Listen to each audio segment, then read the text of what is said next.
Okay. Welcome back. आपण आता आपला दुसरा व्हिडिओ आहे. आपण पहिला फॉन्ट ग्रुप पाहिलेला आहे. आता आज आपल्याला बघायचे पॅराग्राफ ग्रुप. ओके. तर पॅराग्राफ ग्रुपमध्ये बेसिकली आपल्याला अलाइनमेंट्स असतात. ते अलाइनमेंट्स आपण बघणार आहोत. जसे की आता आपण ज्यावेळेस टायपिंगला सुरुवात करतो किंवा आपला कर्सर जो असतो सुरुवातीला, तो म्हणजे आपला लेफ्ट साइडला असतो. याचा अर्थ आहे की बाय डिफॉल्ट आपली जी अलाइनमेंट असते ती लेफ्ट अलाइनमेंट असते. म्हणजे मी जो पण टेक्स्ट या ठिकाणी टाइप करणार आहे, तो सगळा मला लेफ्टला येणार आहे आणि एंटर केल्यानंतर सुद्धा आपला कर्सर कुठे येणार आहे? तर लेफ्टला आहे. आता याच्यामध्ये आपल्याला सेंटर ज्यावेळेस घ्यायचा असतो, त्यावेळेस मग आपल्याला काय करावं लागेल? तर अलाइनमेंट चेंज करायची असते. म्हणजे आपल्याला सेंटर. आता मी जे टाइप केले ते बेसिकली आपण लेफ्टमध्ये घेतलंय.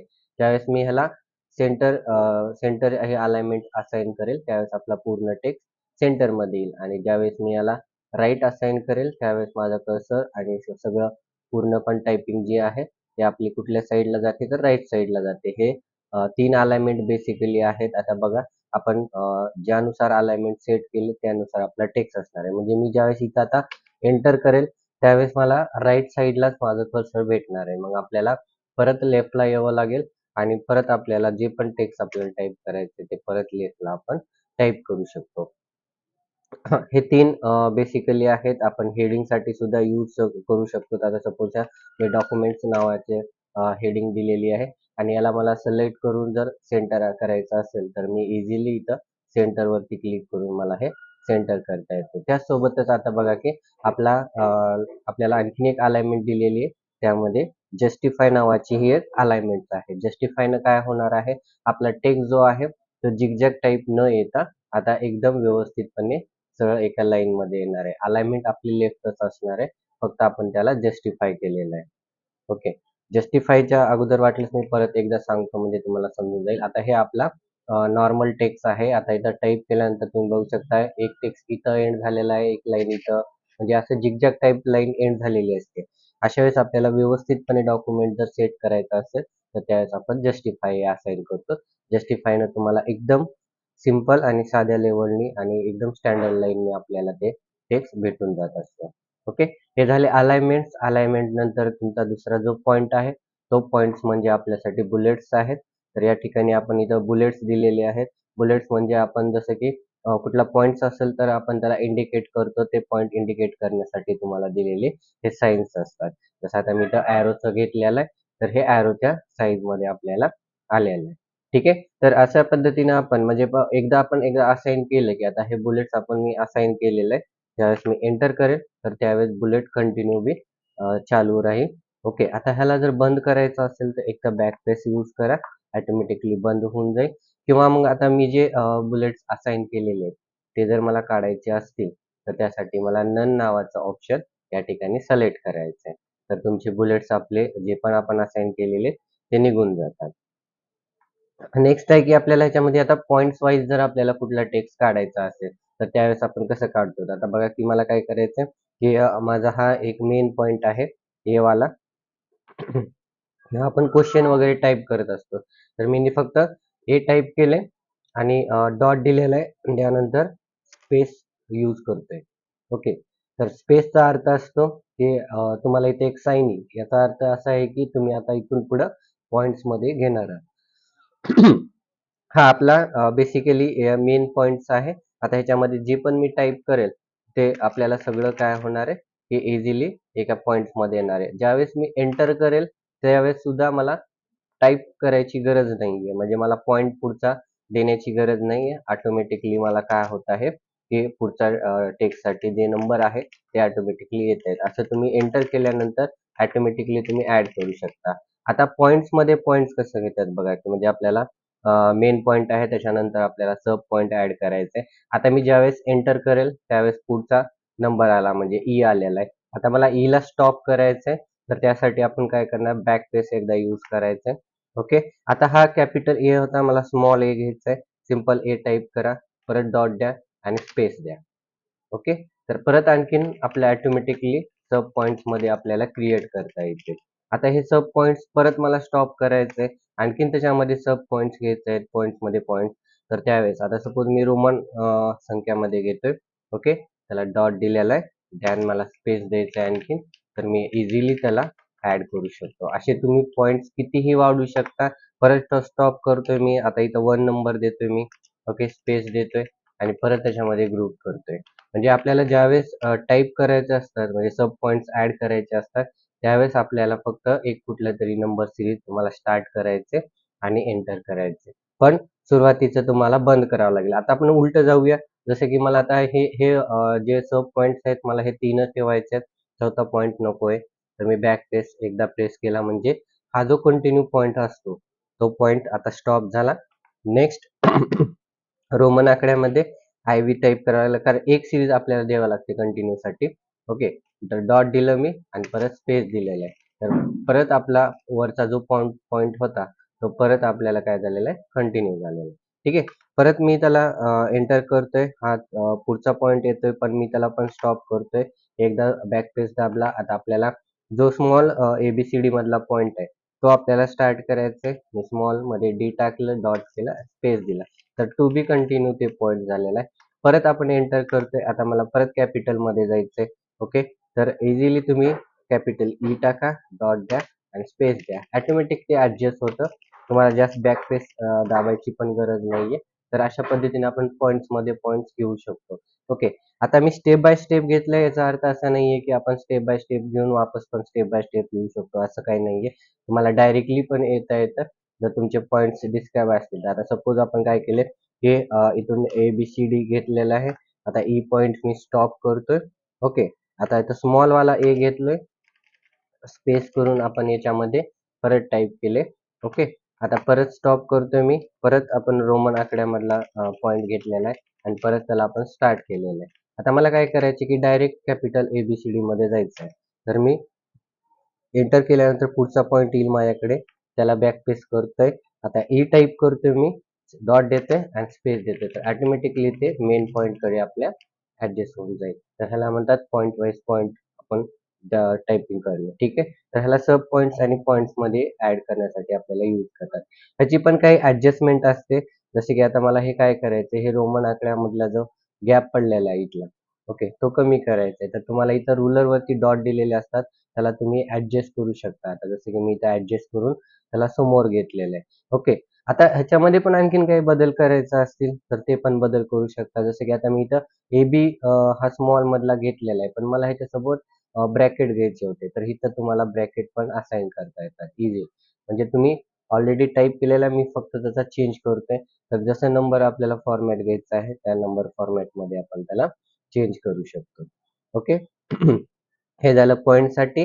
आता नेक्स्ट बघूया आपण, की पुढचा जो ऑप्शन आहे ते इंडेंटचा. तर इंडेंट काय असतो, तर ज्यावेळेस आपल्याला पॅराग्राफ एकनी पुढे ढकलायचा आहे, सपोज माझा हा पॅराग्राफ आहे, मला ह्याला थोडंसं पुढे सरकवायचं आहे, म्हणजे आपला टॅबचा जो स्पेस असतो त्या पद्धतीने मला जर पुढे ऍड करायचं असेल, तर मला इथं इन्क्रीज इंडेंट आणि डिक्रीज इंडेंट हे दोन नावाचे इंडेंट आहेत, त्याचा मी यूज करू शकतो. म्हणजे मी इन्क्रीज इंडेंट वर जर क्लिक केलं तर माझा पॅराग्राफ थोडासा एकनी पुढे सरकवतो. ओके, आता मग ह्याचा फायदा कुठं असेल, इथे सपोज आपण इथं कुठला सिम्बॉल वगैरे ऍड करणार असेल, कंपनीचा लोगो वगैरे ऍड करणार असेल, तर त्यावेळेस ते कामाला येतं. कधी पण आपला टेक्स्ट ज्यावेळेस ऍडजस्ट करायचा आहे आपल्याला, त्यावेळेस त्याला इन्क्रीज आणि डिक्रीज करायचं. डिक्रीज न परत आपण वापस जेवढा स्पेस होता. आणखीन एक याचा फायदा सांगतो, की आता आपण कधी पण लेटर्स मध्ये युअर फेथफुल्ली असं लिहितो आणि खाली जे पण नाव आहे, ओके, सपोज आता मी माझंच नाव टाकतो, त्या ठिकाणी असं आपलं नाव आहे. तर आता हा टेक्स्ट काय करायचा असतो आपल्याला, ओके, आणखीन काही एक्स्ट्रा टेक्स्ट असेल, सपोज आपल्याला हे असं काहीतरी टेक्स्ट आहे. ओके, आता ह्या टेक्स्टला आपल्याला काय करायचंय, की इंडिकेट करायचं. कुठं इंडिकेट करतो आपण, आता इथून ज्यावेळेस आपल्याला असाइन करायचं, की आता हे सिलेक्ट केलं, आपल्याला ह्याला राईटला घ्यायचं असतं, तर त्यावेळेस हे लाईन मागे पुढे होतात. मला सेंटरला घ्यायचंय, त्यावेळेस आपल्याला काय करायचंय, सेंटर अलाइनमेंट अगोदर करायचे. ओके, आता आपण काही जण स्पेस घेऊन इकडे आणतात, तर ते तसं न करता आपल्याला काय करायचं, फक्त इंडेंटनी आपल्याला त्याला पुढे ढकलत जायचंय. ज्यावेळेस तुम्हाला योग्य वाटेल त्या ठिकाणी तुम्हाला त्याला सेट करायचे. आता बघू शकता एकदम सेंटर मध्ये आणि राईट साईडला आपण त्याला ऍडजस्ट केलेलं आहे. ओके, तर हा फायदा असतो आपल्याला इंडेंटचा. तर याचा यूज करून सुद्धा तुम्ही इझिली फॉर्मॅटिंग टेक्स्ट एडिटिंग तुम्ही करू शकता. ओके.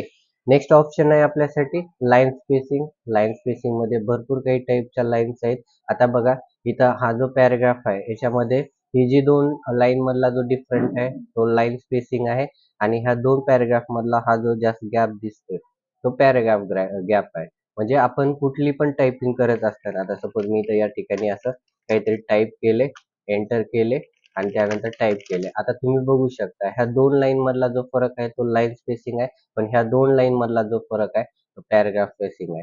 म्हणजे आपल्या बाय डिफॉल्ट जो असतो तो पॅराग्राफ स्पेसिंग असतो. मग ह्याला आपल्याला लाईन स्पेसिंग मध्ये जर आणायचं असेल, ओके, तर त्यासाठी आपल्याला काय करावं लागतं की अगोदर मी टेक्स्ट सिलेक्ट करतोय. त्याच्यामध्ये तुम्हाला इथं ऑप्शन दिलेले आहेत लाईन स्पेसिंगचे. रिमूव्ह स्पेस आफ्टर पॅराग्राफ हे नावाचं ऑप्शन आहे, ते तुम्ही इझिली यूज करू शकता, जेणेकरून तुमचं लाईन बाय लाईन येतात.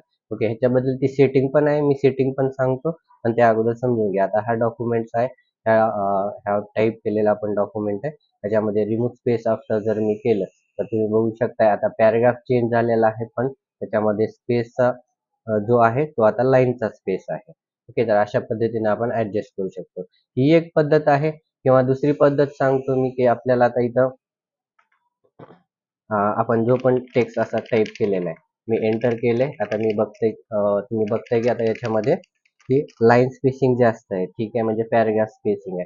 त्याला जर ऍडजस्ट करायचं असेल सेटिंग नुसार तर लाईन स्पेसिंग मध्ये जायचं आहे आपल्याला. लाईन स्पेसिंग मध्ये गेल्यानंतर इथं आफ्टरच्या जागी आपल्याला 8 पीटी असतं, हे आपल्याला कमी करायचंय. हे कमी करून 0 पीटी वर आणायचंय, आणि लाईन स्पेसिंग जे आहे ते मल्टिपलच्या जागी आपल्याला सिंगल लाईन घ्यायचंय. ठीक आहे, आणि ऍडच्या ठिकाणी आपल्याला दुसरा कुठलाही कीवर्ड आपल्याला टाकायची गरज नाही. दॅन ओके करा.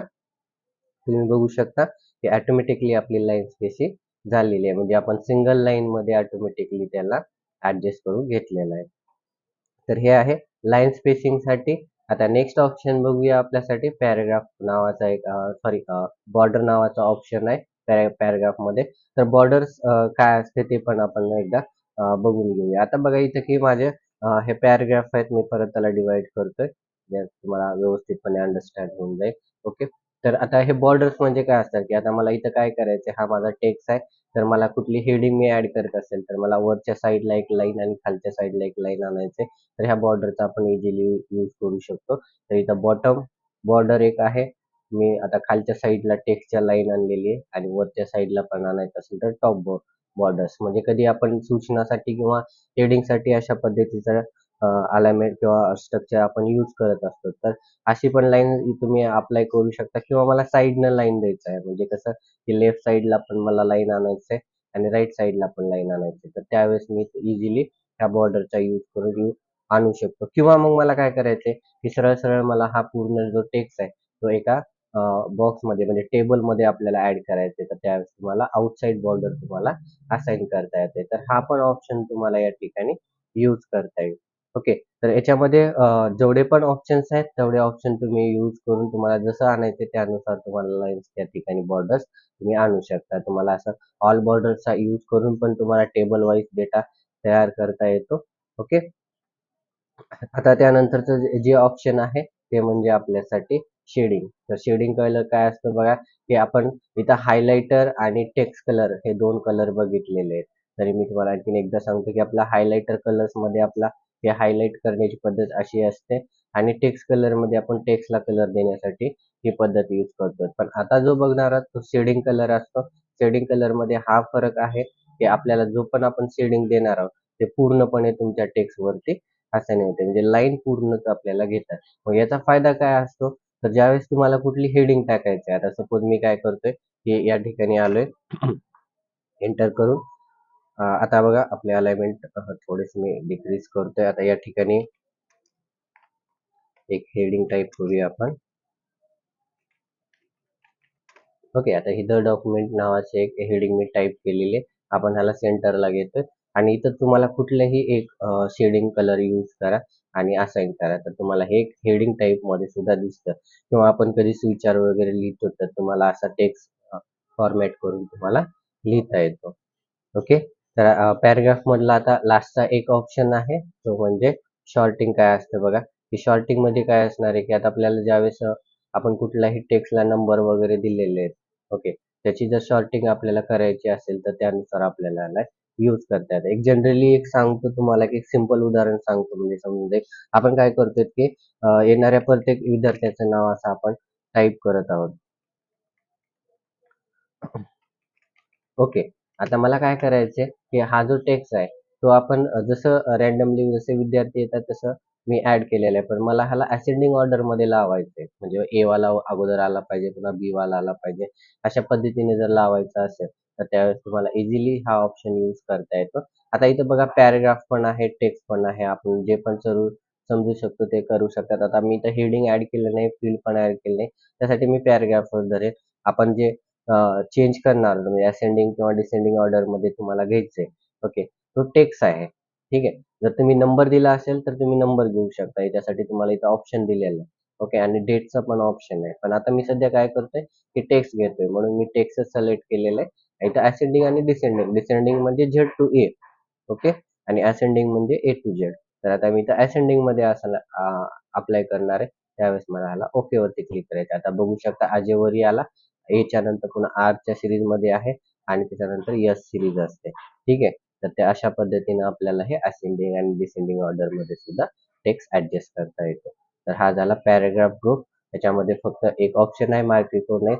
याचा जास्त यूज नसतो. याचा अर्थ असा आहे की आता तुम्ही हा टेक्स्ट आहे ह्याला मार्क रिकॉग्नाइज वरती तुम्ही यूज केला तर तुम्ही बघू शकताय की जिथे जिथे स्पेस आहे, ओके, त्या ठिकाणी तुम्हाला इथं डॉट आलेला आहे. आणि जिथं-जिथं एंटर आहे त्या ठिकाणी हे साइन आलेलं आहे. तर हे फक्त इंडिकेशन मार्क असतात. तर त्याच्यासाठी तुम्हाला यूज करायचं.